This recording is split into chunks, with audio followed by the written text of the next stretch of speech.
네, 오늘은 내면의 변화, 새 군대 장관 이야기, 내면의 변화, 새 군대 장관 이야기라는 제목으로 하나님 말씀 전하도록 하겠습니다.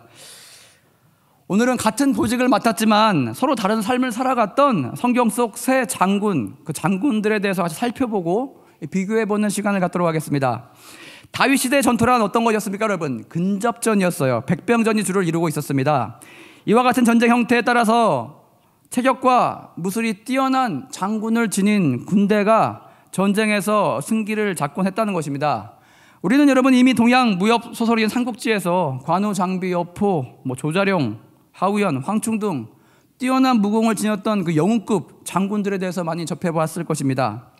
이들 중 하나를 영입하는 것은 실질적으로 그 나라의 큰 전투력의 상승을 가져왔다는 것입니다. 성경 속에서도 이와 같은 엄청난 무공을 지닌 장군들이 여러 등장하고 있습니다. 특히 여러분 다윗 시대에 유명했던 장군은 오늘 본문에 등장하는 아브넬과 요압과 다윗입니다. 이 세 명은 공통점이 있어요.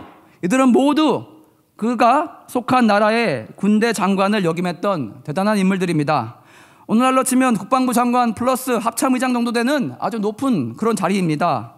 한마디로 그 나라 군대의 최고 통수권자, 전쟁 영웅들이었다는 것입니다. 먼저 다윗은 사울이 이스라엘 전체 최초의 왕으로 등극했을 때 블레셋 거인 골리앗을 물리치고 승승장구하게 됩니다. 그래서 사울 정권 하에 군대 장관까지 등극하게 되었어요. 그러나 불행하게도 사울 왕의 시기를 받아서 광야로 사울의 군대에 쫓기며 10년간 도망자의 삶을 살게 되었습니다. 연이어 사울왕 사망 이후에는 어떻게 됩니까? 전체 이스라엘이 아닌 우선 남쪽 유다의 왕으로 먼저 등극하게 되었습니다. 두 번째 아브넬을 봅시다. 아브넬은 사울 정권에서요 다윗이 쫓겨난 이후에 군대 장관으로 그가 그 자리를 꿰차게 됩니다. 연이어 사울이 사망하자 사울의 하나밖에 남지 않은 마지막 생존한 아들이었던 이스보셋을 왕으로 세웁니다. 근데 여러분 허수아비 왕으로 세웠을 뿐이지 실질적인 권력은 자신이 다 장악하게 됩니다. 그리고 헤브론의 남쪽에 세워진 유다 정권과 다윗의 유다 정권과 서로 맞서게 됩니다. 이전에 사울이 다윗을 찾아 전국에 수배령을 내려서 유다 강야로 수색대를 끌고 갔을 때 아브넬도 함께 했습니다. 사울 왕을 옆에서 호위하는 역할을 맡게 됐습니다. 당시 어떻게 합니까, 여러분? 다윗이 몰래 침투해서 잠자던 사울 그 왕의 창과 물병을 가지고 왔습니다. 그래서 그때 다윗은요 멀리 목소리만 들릴 수 있는 먼 거리에서 아브넬을 꾸짖습니다. 너가 왕을 지키는 너의 임무를 다하지 못했다라고 그렇게 꾸짖던 장면이 사무엘상 26장에 등장하고 있습니다. 마지막 세 번째 장군은 요압입니다. 요압. 다윗이 광야 생활부터 함께 그가 동행했고 다윗이 헤브론에서 유다의 왕으로 등극했을 때 그는 유다의 군대 장관이 되었습니다. 연이어 유다뿐만 아니라 북쪽 이스라엘을 다 통합하고 나서 통일 이스라엘 왕국에서도 군대 장관의 역할을 계속해서 감당했던 그런 대단한 장군이라는 것입니다. 여러분 여기서 더 진도를 나가기 전에 이 세 명 간의 얽히고 설킨 관계에 대해서 먼저 좀 정리해보고 가겠습니다. 먼저 여러분 아브넬은 그냥 깜짝 등극한 사람이 아니었고요. 사울 왕의 친척이었습니다. 정확히 이야기하자면 사울의 숙부, 즉 사울의 작은 아버지의 아들이었기 때문에 사울과 아브넬 사이는 고종 사촌지간이었습니다. 사울 왕이 살아있을 때 따라서 사울 왕은 친인척들과 함께 회의를 자주 주재했었습니다. 그때 다윗은 왕의 사이가 됐었죠. 그래서 여러분 같은 같은 회의 자리에 아브넬과 다윗이 자주 함께 하고 있었다는 것입니다. 따라서 여러분 다윗과 아브넬은 광야에서 만나기 이전부터 이미 서로를 아주 잘 알던 그런 사이였습니다. 여러분 요압은요 다윗과 남매지간인 수르야라는 여인의 아들이었습니다. 아니 다윗에게 누이가 있었나? 라고 생각하실 텐데 왜냐? 사무엘이 기름을 부러 왔을 때 7명의 아들들을 하나하나 호출하는 장면에서 다윗의 누이가 등장하지 않았기 때문에 다윗에게 누이가 있었나라고 오해할 수도 있겠습니다. 여러분, 그 부분에서는 누이에 대해서 기록이 누락되어 있었던 것뿐이지 다윗에게 쓴 스루야라는 누이가 실제로 있었다는 것입니다. 즉 다윗에게 요압은 어떻게 됩니까? 누이의 아들이기 때문에 다윗에게는 조카뻘 관계였습니다. 다시 더 크게 이 구도를 조명해 보면 베냐민 지파 사울 왕과 그의 고종 사촌 아브넬이 있었고, 반대쪽에는 유다 지파 다윗 왕과 그의 조카 요압과의 대결 구도, 이 두 세력의 대결 구도가 펼쳐지고 있었다는 것입니다. 사울 왕은 이미 전쟁 중에 고인이 되었기에 이제 생략을 하고 오늘의 성경 본문에 등장하는 3명의 이 장군들의 인격과 신앙에 대해서 한번 살펴보는 시간 갖도록 하겠습니다. 먼저 아브넬입니다. 여러분, 아브넬의 성격은 어떠냐? 교활합니다. 조삼모사하는 성격입니다. 앞서 우리가 같이 읽지 않았지만 사무엘하 2장 보시면, 바로 앞장 보시면 아브넬과 요압이 들판에서 만나서 한판 전쟁을 벌입니다. 그때 아브넬이 먼저 싸우지 말고 12씩 대표만 나와서 서로 겨뤄보자라고 했습니다. 근데 여러분, 이때 아브넬이 점점 지기 시작합니다. 전세가 불리하게 되자 아브넬은 말을 곧 바꿔버립니다. 어떻게 해요? 이스라엘의 형제끼리 이러지 말자라고 휴전을 합니다. 싸움을 걸어올 때는 언제고 자기가 불리해지니까 바로 휴전하자, 형제끼리 이러는 거 아니다라고 그렇게 꾀를 냅니다. 여러분, 사울의 가문과 다윗 가문의 전쟁이 오래되던 중에 갑자기 통일이 이루어질 수 있는 그런 일이 벌어지게 됩니다. 여러분, 그 시발점은요, 우습게도 사울 가문 안에서 시작되었다는 것입니다. 즉 우리가 한국의 통일을 평화로운 방법으로 이루어지기를 모색하고 꿈꾸고 있는 시점에서 언젠가 일어날지도 모르는 북한 정권의 스스로 붕괴하는 그 모습을 예상하고 있는 것처럼 비슷한 시나리오가 펼쳐지게 되었다는 것입니다. 무슨 이야기냐? 오늘 앞 이야기가 길어서 같이 읽진 않았지만 사무엘하 3장 전반부에 보시면 사울의 유일하게 생존한 아들이었던 이스보셋을 허수아비 왕으로 세운 아브넬이요, 사울 왕의 첩과 통간하는 일이 벌어지게 됩니다. 이에 이스보셋 왕은 분노해서 아브넬에게 화를 내게 됩니다. 그도 그럴 만한 것이요, 왕의 첩과 잠자리를 같이 한다는 것은 그 당시 문화에서는요, 그 왕권을 자기가 차지한다는 그런 의미가 담겨 있었기 때문입니다. 따라서 여러분, 이스보셋 입장에서는요, 내가 다 알아, 나도 허수아비 왕인 거. 하지만 그래도 내가 명목상 왕인데 아브넬이 어떻게 나에게 이렇게까지 할 수 있나? 정말 그가 선을 넘는 행동을 했다라고 여겨졌기 때문에 그렇게 아브넬에게 화를 냈다는 것입니다. 근데 여러분, 아브넬은 어떻게 반응합니까? 사무엘하 3장 9절 보시면 여호와께서 다윗에게 맹세하신 대로 내가 이루게 하지 아니하면 하나님이 아브넬에게 벌 위에 벌을 내리심이 마땅하니라. 그 맹세는 곧 이 나라를 사울의 집에서 다윗에게 옮겨서 그의 왕위를 단에서 부엘세바까지 이스라엘과 유다에 세우리라 하신 것이라. 여러분, 잠깐 여기서 우리가 짚고 넘어야 될 것은요, 아브넬의 위의 말을 보면 아브넬은 이미 온 이스라엘 왕으로 다윗을 하나님께서 정하셨다라는 것을 다 알고 있었다는 거예요. 분명히 인지하고 있었다는 거예요. 그럼에도 불구하고 여러분, 그는 사울 왕이 전사한 이후에 어떻게 합니까? 자신의 야망을 따라갑니다. 이 말씀이 이미 널리 퍼져 있다는 것을 알고 있음에도 불구하고 그는 사울 왕의 잔당을 끌어모아서 괴뢰 정권을, 베냐민 지파 괴뢰 정권을 마하나임에 세우게 됩니다. 연이어 허수아비 왕 뒤에서 자신이 실질적인 권력자로 그렇게 서게 됩니다. 이 불안해 보이던 정권이 왕의 천문대로 분란이 일어나게 되어 스스로 무너지게 되었다라는 것입니다. 위에 에피소드와 같이 군대 장관 아브넬은요, 이스보셋 왕의 도덕적인 추궁에 위와 같이 하나님께서 다윗에게 정권을 줄 거란 맹세, 그 맹세를 언급하며 둘은 결국 갈라서게 되었다는 것입니다. 여러분, 실질적인 권력을 잡고 있던 아브넬 어떻게 합니까? 이스보셋과 헤어질 결심을 한 이후에 다윗에게 사울 왕가를 바치기 위해서 유다의 수도인 헤브론에 드디어 대표단과 함께 방문하게 됐다는 것입니다.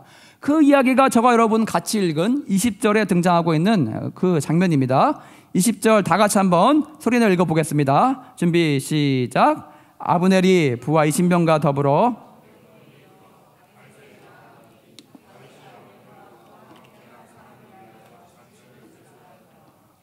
네, 다윗 입장에서는요, 큰 피를 흘리지도 않고 적국의 적장, 사실 실질적인 실세가 나라를 고스란히 바치겠다고 찾아왔으니까 이를 마다할 이유가 하나도 없었습니다. 따라서 여러분, 이와 같이 아브넬과 함께 온 20명 대표단을 맞아서 다윗은 어떻게 합니까? 성대하게 연회와 잔치를 베풀어 줬다는 것입니다. 여러분, 아브넬이 와서 다윗에게 무엇이라 전했냐 궁금하십니까? 아브넬의 정치적인 메시지는 21절에 나와 있습니다. 21절 보시면 아브넬이 다윗에게 말하되 내가 일어나 가서 온 이스라엘 무리를 내 주 왕의 앞에 모아 더불어 언약을 맺게 하고 마음에 원하시는 대로 모든 것을 다스리게 하리이다 하니, 이에 다윗이 아브넬을 보내매 그가 평안히가 아니라. 이와 같이 여러분, 아브넬은요 하나님 말씀을 익히 들어서 알고 있었어요. 이 나라가 다윗에게 갈 거라는 것을 이미 알고 있음에도 불구하고 어떻게 합니까? 자신의 감정과 자신의 욕심을 따라서 갔던 그런 사람이라는 것입니다. 즉 아브넬의 동기는 무엇입니까? 자신의 이익과 자신의 평안과 자신의 안전이었어요. 겉으로는 하나님 나라의 멤버인 것처럼 행동했으나 그는 하나님의 이익이 아니라 철저하게 자신의 이익만 따라갔던 그런 사람이었습니다. 이스보셋이 자신에게 무리하게 굴자 돌변해서 나라를 다윗에게 바치고 그 밑에 들어가서 한자리 하려는 그런 결심을 합니다. 이와 같이 여러분, 아브넬은요 하나님의 말씀이 있음에도 불구하고 자신의 뜻과 맞지 않는다면 그냥 하나의 의견 정도로 그렇게 멸시하고 그냥 자기 자신의 겉모술수로 기회주의자적인 면모를 지니고 그렇게 살아가는 그런 인물이었다는 것입니다. 두 번째로 여러분, 요압 장군에 대해서 한번 살펴봅시다. 요압 장군, 오늘 본문 스토리에 보면 유다의 군대 장관 요압이 화친을 청하고 통일을 논의하러 온 유다 헤브론에 방문했던 아브넬을 어떻게 합니까? 이미 떠나간 사람을요 다시 불러들여요. 그래서 개인적으로 살해하는 장면이 나오고 있습니다.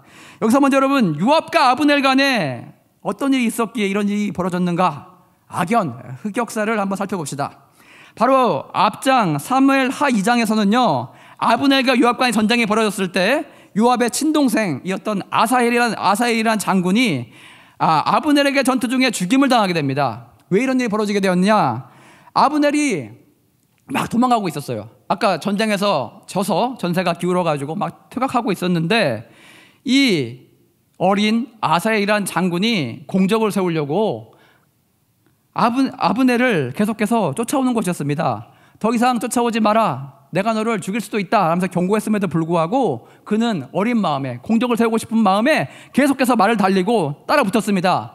그때 아브넬이 뒤로 창을 뻗었을 때 그 창이 아사헬의 배를 찔고 등을 뚫고 나가서 창에 찔려서 그렇게 전사하게 되었다는 것입니다.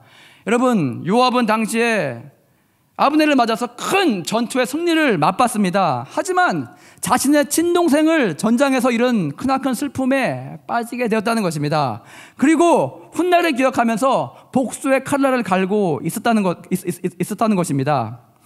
그런데 자신이 전장에 잠깐 나간 사이에 글쎄 적장 아브넬이 찾아와서 다윗이 만나 주었는데 이 다윗 왕이요, 집안의 복수, 아사헬도 다윗의 조카 아닙니까? 집안의 복수를 해주기는커녕 그를 위해서 잔치를 배설하고 잘 환대해서 보냈다는 그 이야기에 요압은 그만 마음이 상하고 눈이 뒤집히게 되었다는 것입니다. 그래서 그는요 이미 먼 길을 떠나서 복귀하던 중에 있던 아브넬에게 다윗 왕이 차마 다 하지 못한 말씀이 있다, 다시 오라라고 그를 소환하는 것처럼 속여서 둘만 있는 자리로 유인하게 됩니다. 무방비 상태로 아무런 긴장감 없이 요압이 인도한 대로 성안 한적한 곳으로 그렇게 따라갔던 아브넬, 방어할 틈도 없이 요압 장군의 칼에 그만 배가 찔려서 사망하게 됩니다. 24절에 이와 관련해서 보시면 요압이 다윗 왕에게 전장에 돌아와 따지며 추궁하는 장면이 등장하고 있어요. 24절 보십시오. 24절에 요압이 왕에게 나아가 이르되 어찌하심이니까 아브넬이 왕에게 나왔거늘 어찌하여 그를 보내 잘 가게 하셨나이까? 마치 여러분 어찌 왕이 나에게 한마디 상의도 없이 내 의견은 들어보지도 않고 그를 그냥 살려보냈냐? 왜 그런 결정을 내렸냐라고 따지고 묻고 있는 것 같습니다. 마치 왕권의 지분이 자신에게도 어느 정도 있는데 왜 그걸 너는 잊어버리고 왜 그렇게 행했냐라는 정말 호전적인 그런 추궁이었습니다. 연이어 같은 집안의 조카를 죽인 살인자를 어찌해서 원수를 갚는 대신에 그를 환대해서 유유히 떠나가게 했냐라는 그런 추궁도 그 안에 같이 녹아들어 있다는 것입니다. 여러분, 요압은요 다윗의 조카이자 유다 왕국의 결국 공신으로 광야 10년의 세월을 다윗과 함께 했습니다. 근데 여러분, 어느덧 다윗에게는 다루기 너무나 버거운 힘든 그런 존재가 되어 있었습니다.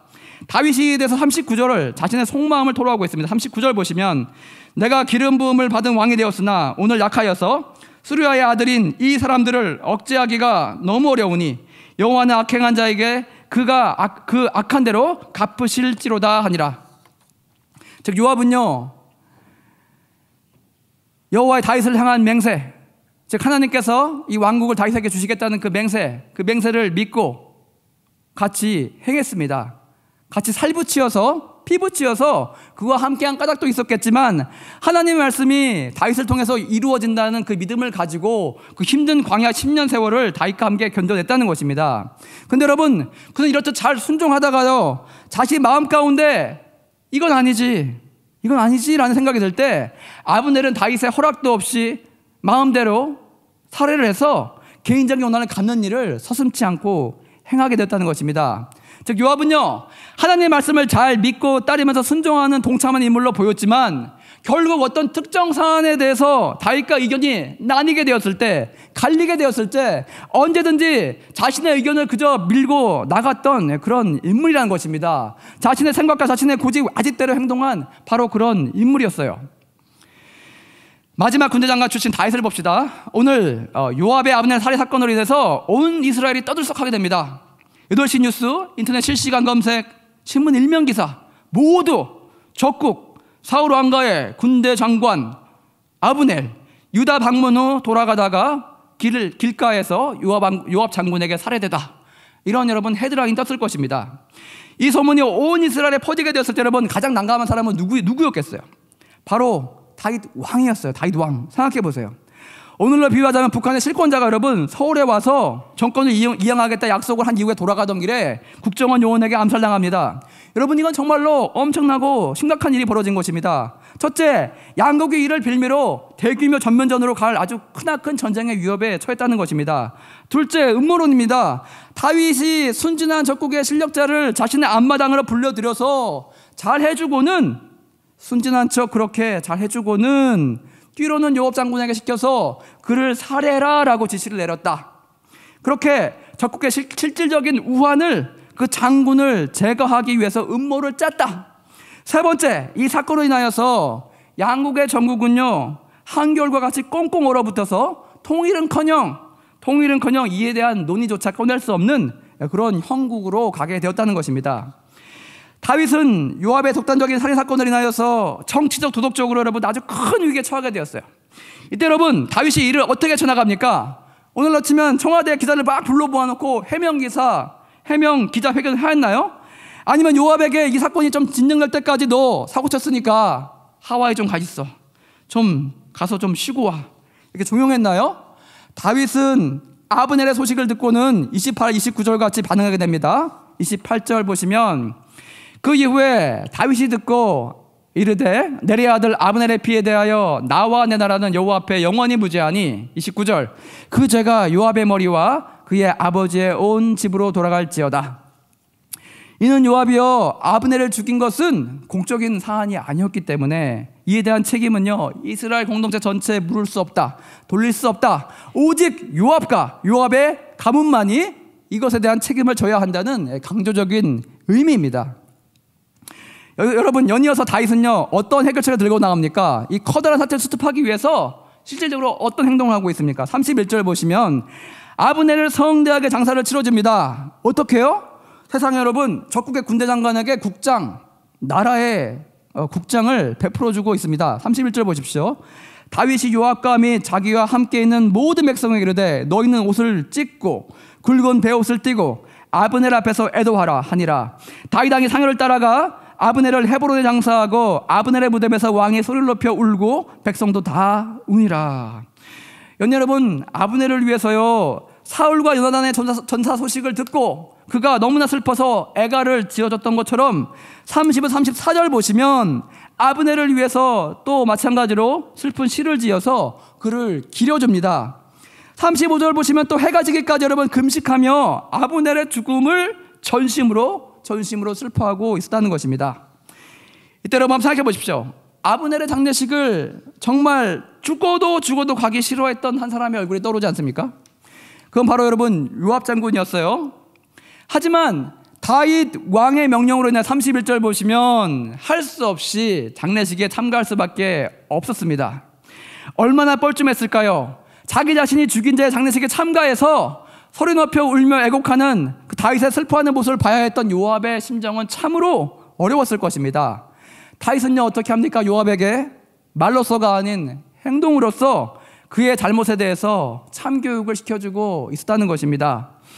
다윗은 사울의 왕의 밑에 있었을 때도 그랬지만 인간적인 술수를 쓰지 않았다는 것입니다. 또한 요압과 같이 자신의 욕심에 넘어간 충동된 행동도 결코 하지 않았다는 것입니다. 광야에 쫓기던 중에 사울 왕을 죽이고요 바로 왕으로 등극할 절호의 찬스가 그에게 2번이나 주어졌지만 그는 하나님의 기름 부으신 자를 해하는 것은 하나님이 원치 않으신다라는 그런 행동의 원리를 말씀에 묶어서 자신의 욕심을 하나님의 말씀의 기운으로 누르면서 그렇게 살았던 인물이라는 것입니다.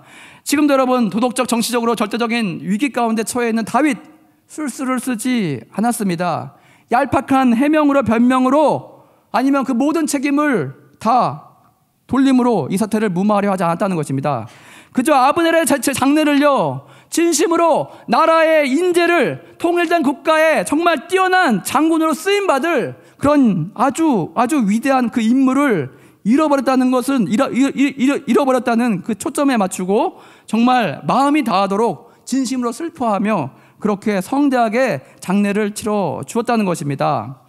그렇게 함으로써 여러분 자신을 향한 모든 오해가 다 눈 녹듯이 사라지게 하였다는 것입니다.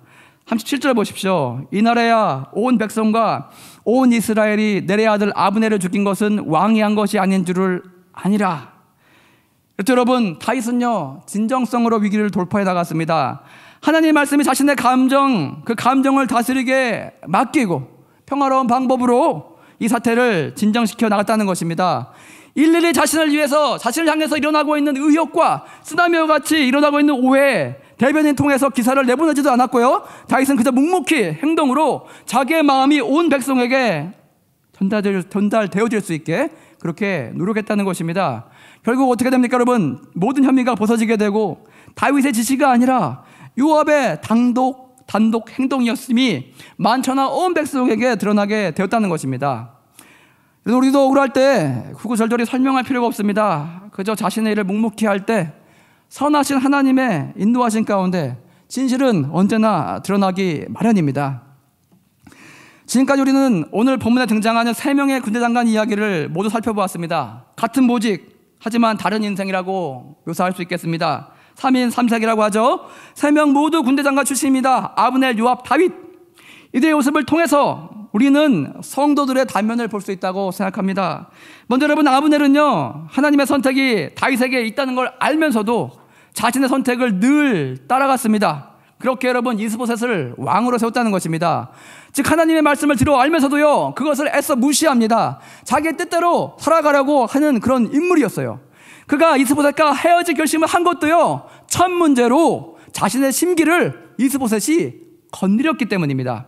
즉 여러분 말씀을 익히 들어서 알고 있으나 그 말씀이 지배하지 않는 그 말씀이 영향력이 전혀 없는 우리의 모습일 수가 있겠습니다. 다시 말해 여러분 교회에 출석은 하고 있고 많은 선교를 통하여서 하나님께서 우리에게 요구하시는 모습에 대해서 이미 익히 잘 알고 있지만 하나님의 말씀과 자신의 욕심에 충돌할 때 늘 나의 생각과 나의 욕심을 따라만 가는 그런 유형의 성도들이라 말할 수 있겠습니다. 절대로 요압 장군은요 하나님의 선택의 편에 서서 싸우고 동행합니다. 다윗과 그 긴 10년의 광야 생활을 견뎌내고 결국 개국공신의 자리에 오르게 됩니다. 이렇듯 전반적인 면에서 하나님의 큰 데에 순종하고 순복하고 나아갑니다. 하지만 특정 사안에 있어서 자기의 생각과 자기의 이익과 갈리게 되면 결국 하나님의 뜻을 찾지 않고 자기의 욕심이 이끄는 대로 살아가는 인생이었다라고 할 수 있겠습니다. 우리 트라 예배까지 오신 대부분의 성도님들은 아마 2단계에 속해 있을 것입니다. 많은 분들이 2단계에 속해 있을 거라 생각합니다. 전반적으로 신앙도 좋습니다. 믿음도 좋아요. 왕성한 성김의 모습도 있어요. 그런데 여러분, 대부분 순종하다가 때로 영린과 같이 자기의 어떤 특정 사안에 대해서 자기의 마음에 부딪힘이 생기면, 자기 안에 고집과 아집이 일어나게 된다면 그냥 하나님의 뜻은 온데간데 없고 그냥 해버리는 그런 성도님들이라 할 수 있겠습니다. 여러분, 다윗의 표현과 같이 어떤 성도들이니까 참 다루기 힘든 어려운 성도님들이라는 것입니다. 여호와과 같이 충성스러워요. 충성이 없는 것도 아니에요. 근데 자기의 뜻이 불쑥불쑥 솟아나와서 정말 때론 통제하기 어려워지는 그런 유형의 사람들이라는 것입니다. 잘 하다가도 가끔 폭탄처럼 터지는 행동을 하는 그런 지체들을 우리는 종종 보게 된다는 것입니다. 어떤 중요한 일을 맡기려고 하더라도 결국 여러분, 그에게 온전히 맡기기 어려워지는 그런 유형에 속하는 분들이라 할 수 있겠습니다. 마지막으로 다윗은요, 하나님과 동행하면서 자기 안에 분노와 욕심이 일어나더라도 하나님 말씀의 법 앞에 순종하고 자기 자신의 뜻이 아닌 하나님의 뜻이 온전히 이루어지기를 바라며 살아갔던 인물이라는 것입니다. 따라서 여러분, 다윗은 인간적인 술수를 사용하지 않았어요. 잔머리를 굴리지 않았다는 것입니다. 다윗은 겉으로 착한 척하면서 뒤에서 뒤통수 치는 그런 인생을 결코 살지 않았습니다. 다윗의 복수에 대한 반응을 보십시오. 요압은 동생을 죽인 아브넬을 자기의 손으로 직접 처리합니다. 그러나 여러분, 다윗은요, 사울 왕 때도 그랬던 것처럼 복수는 자신의 손으로 하지 않습니다. 야생마와 같이 자기의 뜻과 혀를 달리해서 날뛰는 요압에 대한 처벌과 복수, 그저 하나님께 맡겨 드렸다는 것입니다. 자신이 복수하는 경우 잠시 희열을 느낄 수 있겠으나 결국 복수한 자는 또 다른 악을 저지르게 됩니다. 따라서 하나님의 손에 복수를 맡겨야 복수가 진짜 복수가 되고 우리의 영혼도 안전하게 보호받게 된다는 것입니다. 그렇게 복수라는 진흙탕 싸움에서 우리는 벗어날 수 있게 됩니다.